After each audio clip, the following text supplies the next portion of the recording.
Supreme Court filing on student loans. This is the same week that Fed Governor Christopher Waller had said that pay increases across the economy should slow because there's too much money, essentially, in the economy. Are there concerns from the administration about the inflationary effects of student loan debt forgiveness? So look, I will say this, that the president's top priority is tackling, especially when it comes to the economy, is tackling inflation and lowering prices for the actions that he has on gas prices. That's why Democrats and the president took the actions that you saw and signed into law. The president signed into law the Inflation Reduction Act. But again, when it comes to this particular federal officials that you're asking about, I'm not going to comment on the situation. Specifically on the loans, has the administration analyzed any potential inflationary effects of student loan forgiveness? Again, by making those comments is kind of connected to what the federal officials. Okay, full-blown stop. Okay. Nothing to do with the Fed. Well, that's the way you asked the question, so that's the way I was answering the question. Has the administration analyzed any potential inflationary effects of student loan forgiveness, the plan that the administration has enacted? It's a good question that you're asking, but look, the president has always. I don't have any data to share with you on that particular question, but the president has been very clear. And so it was a campaign promise that he had made and that he wanted to keep, but up to 40 million people. This is going to give an opportunity to an American family to buy a house, and that matters. When you see a number of 26 million people who went to the website to sign up, that tells you how important this. Today we took that fight to the Supreme Court. We're asking the nation's highest court of the land to allow us to deliver student debt relief to millions. Many will be saved from delinquency or default.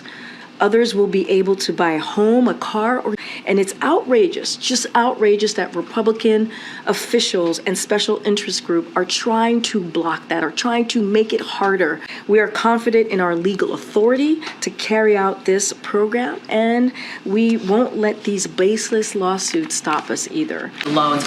Should Americans at this point be prepared for the reality that the student loan forgiveness might be entirely blocked, or should, at the very least, should they prepare for the reality that it's not likely they're going to get relief by January 1st? So look, we are confident in our legal authority to carry out this program. Again, this is what we're seeing here is what Republican officials are trying to do. They're trying to block a plan that's going to give relief to middle-class Americans across the country. We're going to continue to fight, as I just said at the top. The president is never afraid to get into a fight. It's the holidays. I mean, millions of people are trying to figure out their budgeting right now.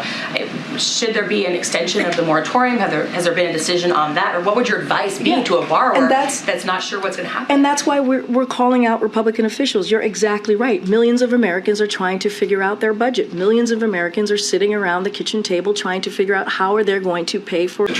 I sort of just answered that question, and I said all options are on the table. So that's under consideration. I'm just saying all options are on the table, but what I really want to be clear here is the reason why we took it to the Supreme Court is because we want to come to resolve on this very quickly. Look, and we're going to continue to call out Republican officials and special interest groups who are instead of giving relief. I know you said the White House is confident that the president has this legal authority, but how confident is the White House that a Supreme Court with a 6-3 conservative majority is going to intervene on this matter? Look, what we're saying to you is we are not going to walk away from this fight. The president is not going to walk away from this fight.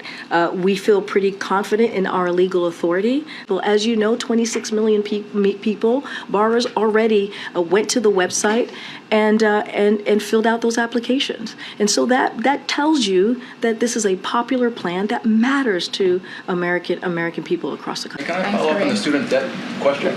Is that all right? Oh, I'm going to take one last question. Go ahead, because I've answered the student debt question multiple times today. But go ahead. I'm going to take your question.